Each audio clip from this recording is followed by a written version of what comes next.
ओम श्री गुरुभ्यो नमः। हरि ओम।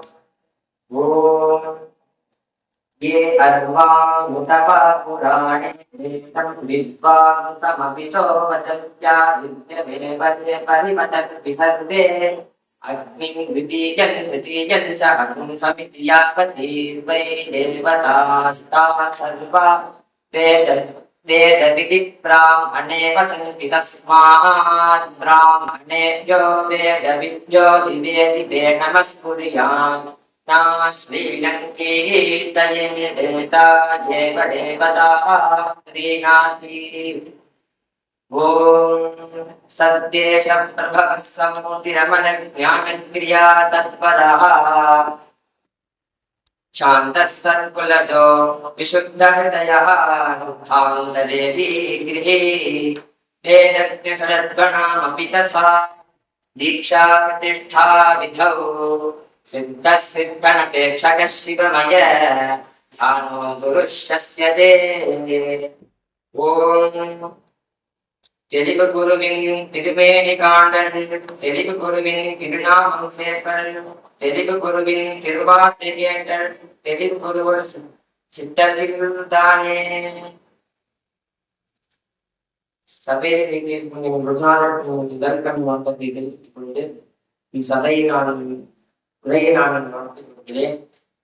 முதலாக நான் தீட்சை என்றால் என்ன அர்த்தத்தை நான் கூறுகிறேன். தீட்சை என்றால் சுப்பரவேதாகமத்தில் தீயதே தற்சிவம் கீயதே பாபம் பஞ்சரதம் க்ஷயதான விஷேதத்வா தீக்ஷா சேத் பரீயதே என்று சுப்பரவேதாகமத்தில் தீ என்றால் சிவத்தை அழித்தல், ஷா என்றால் வாசனைக்கும் செய்தல் என்று உள்ளதால் அச்சடங்கு தீட்சை என்று பெயர்படுகிறது. மற்றொரு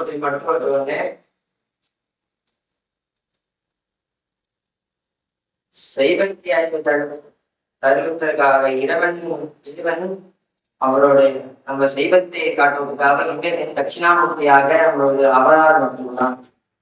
அந்த சைவத்துக்காக மும்மங்களுடைய அதாவது ஆணவம், கண்மம், மாயை என்ற 3 நிலைகளாக போக்கி தீட்சை என்று பெயர் பெற்று தீ என்றால் சொல்லுக்கு கொடுத்தல் என்றும் ஷா என்றால் சொல்லுக்கு கெடுத்தல் என்றும் பெயர்.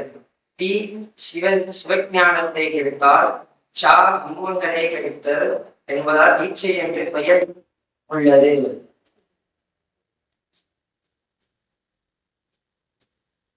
இப்பொழுது தீட்சா காலங்களில் பார்ப்போம்.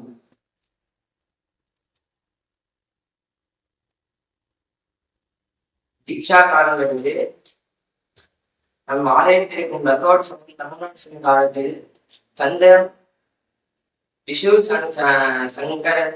சங்கரனம் அயன புண்ணிய காலங்களில் சூரிய சந்திர கிரகணத்தில் பயனளிக்கும் புண்ணிய காலங்களில் பவித்ரோற்சவம் ஆகிய அதிக பலனளிக்கும் காலங்களில் தீட்சை செய்யலாம்.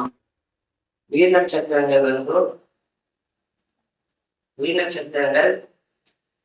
அனுஷம், அஸ்தம், சுவாதி, மிருகசீரிஷம், மகம், மூலம், உத்திரட்டாதி, உத்திராடம் ஆகிய தீட்சைக்கு மிகுந்த நட்சத்திரங்கள் ஆகும். நாட்களில் சனி, செவ்வாய் மற்றும் செவ்வாய் சனி தவிர்த்து மீதிக்கும் 5 நாட்களில் நம்ம தீட்சை செய்யக்கொள்ளலாம்.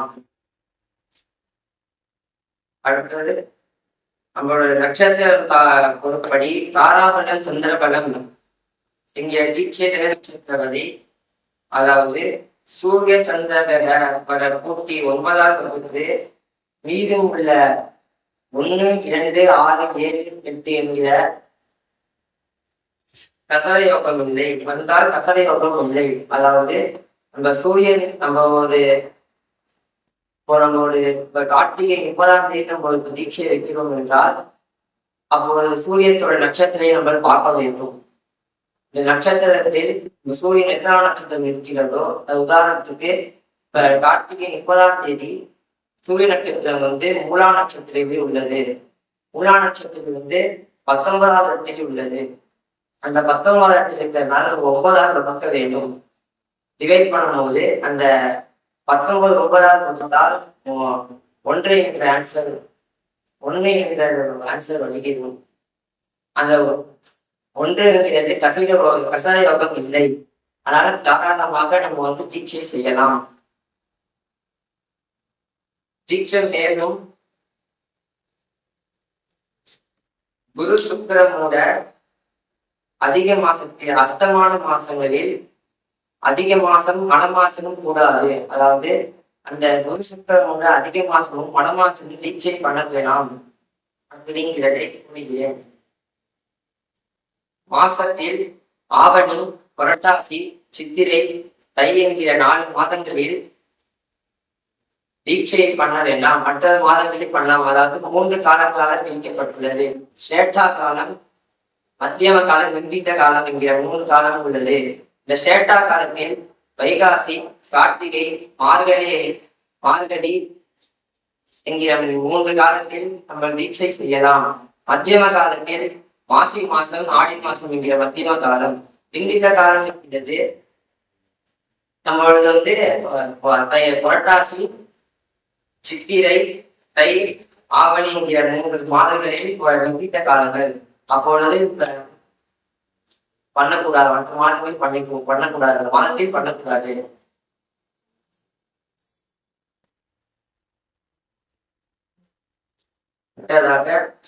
நம்மளோட இப்போ அனுஷ்டான காலங்கள் அப்ப அனுஷ்டான காலத்தில் தீட்சை செய்யும் போது அந்த அனுஷ்டானங்களை நம்ம கடைபிடிக்க வேண்டும். முக்கியமாக அதாவது 3 வேலை அனுஷ்டானம் முக்கியமாக பண்ண வேண்டும். 3 வேலை நம்ம அது காலத்துக்கு ஏற்பட இந்த அனுஷ்டானங்கள் செய்யும் போது அந்த தேவதைகளை நம்ம தியானிக்க வேண்டும். காலையில் பிராமியையும், மத்தியத்தில் வைஷ்ணவியும், சாயங்காலத்தில் ரௌத்ரியையும் தியானிக்க வேண்டும். இந்த 3 வேலையும் நம்ம அனுஷ்டானத்தை எப்பொழுதும் கடைபிடிக்க வேண்டும். முதலாக வைதிக தியானத்தை முடித்துவிட்டு சைவானுஷ்டானத்தை முடித்துவிட்டு சிவ பூஜைகளையும் நம்ம செய்ய வேண்டும். காலம் தவறக்கூடாது. எப்போதும்